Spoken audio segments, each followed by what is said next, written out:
Pilot project versus proof of concept for software implementation. Hello, thank you for joining us. This is What Counts, a podcast created by Trailblazer Consulting. Here we highlight proven solutions developed through our experience working with companies across various industries. We talk about how you can apply these solutions to your company. We share our experience solving information management challenges like creating and implementing a records retention schedule, creating asset data hierarchy, or helping with email management. This is Lee. And in this episode, Maura and I will discuss the difference between a pilot and a proof of concept when it comes to software implementation. Maura, I know you have some unique ideas on these things. Please enlighten us. I feel like you put a little spin on that uniquely. Oh, I did. So pilot versus proof of concept. These are phrases that people use interchangeably and somewhat loosely in a lot of ways. But from my perspective, they do have distinct meanings and purposes, and they offer different value to your project.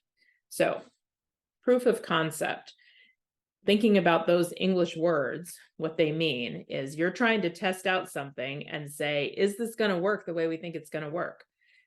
And to me, that question leads you to, if it doesn't work the way we think it's going to work, then at the end of this proof of concept period, we make a different decision. We're trying to learn something from here. And we mean it. Like we go into it with the idea that this is our approach. We think this is the right answer. We're going to test it out, but we're open to the possibility that we're wrong and we have to change. Pilot, on the other hand, is we're very confident. This is what we want to do. And it's a bigger project. We know that we need to roll it out in stages, that rolling it out might be disruptive to the business if we try to do it across the whole company at once. So we're going to pilot our software, our approach with a smaller group. And then we might make little tweaks after the pilot before we go to the next phase of rollout. But we're really not open to the idea of changing direction completely at the end of it. So those to me are the two biggest differences that people don't always pay attention to, but I try when we are doing this and helping our clients do this, we do try and be careful about it. The other thing that people sometimes say pilot and what they mean is like soft launch is they're going to start small and move to the bigger step later, but they're actually not going to do any lessons learned or any evaluation and analysis, and they're not going to make any changes. And that has, in my mind, limited value. So proof of concept, I've got a really good example for this, actually. Do either of these items have a technical component to them, or do they really hone in on process and people only, or is it all three in each? No, they definitely have a technical component. Especially in the proof of concept phase, I think. When you are doing a proof of concept, it's usually because you have questions about the technology. You have some choices and you've made decisions and they're good decisions and you have reasons for them. But the other choices were also good. And that is actually what my example is about. Oh, so technical feasibility is proof of concept. Yes. Okay. Yes. Okay, cool. So, and I think in the pilot stage, you get a little bit more away from the technology and more toward the user experience and the success of it. So that could be more of a will the process users question. use it? Yes, Okay, cool. exactly. We're on the same page. Yeah. Okay. Excellent. Even though you thought I was going to be unique. So here's my example. We helped a client implement an email retention management system a couple of years ago. And there were very high expectations for this system, and there was also huge resistance. And so we did a pretty limited set of requirements and selection, because when you come down to it, what you need out of an email system is, can you move emails out of your live system into some place where you can better manage them? It's not extensive functionality, but from a user perspective, the ease of use for moving things, and especially, even more importantly, the ease of use for finding things, for doing searches, is make or break on success. So we did this limited selection process. We had a requirements, had a short requirements document. We looked at a few different options. And then the IT team at the client tested it out for themselves for about a month. And they were like, yeah, this thing works. It's fine. Let's roll it out. But the legal team was the sponsor of this because it was part of the information management project. And there was a whole policy question of how long are they going to let people keep emails in their inbox or in a folder inside the live system before they had to move them to the retention folders. So that took a few months to work out on a policy side. But while they were figuring that out, we wanted to do a broader test of the technology to see if the configuration choices that we'd made were going to be good, like were they the right choices. And what we started with from, we're coming at this from a records management perspective in a lot of ways, thinking about the point of email management is to save those emails that are records. Otherwise, you want to get rid of email because it takes up space and it causes trouble. But people are extremely protective of their email. They depend on it. Whether they should or not is a different question for a different day, but they do. It's a very emotional thing. Don't take my email away. So we started this proof of concept and we picked a group of friendly people, but from different organizations, including a couple in the legal department who knew exactly what we were doing and why we were doing it. And we're all on board until we got them into the proof of concept. And then they started looking at how hard was it going to be to move emails into folders that depended on the record category and how much thought that was going to take. And so we had about 35 people in this proof of concept for a month. And we got so much feedback on how hard it was to do. And these were from IT people, from the lawyers, from a couple of other key business people who had been active in making the decision to move in this direction, that we changed the whole approach. From a technical standpoint, we changed the whole approach because we decided, hey, look, there's about 110 record categories at this company. And in any given department, you probably have 3 or 4 that you might use on a regular basis. It's not a lot of choices, but it was too many choices. And everybody, this, I think there were 36 people in the proof of concept. They all said, absolutely not. This is way too hard. Can't do it. So, okay, back to the drawing board. How are we going to do this? And then we started looking at, can we do bigger buckets? Can we just do it by department? Okay, that seemed okay. Went back to the proof of concept team and said, hey, what do you all think about this?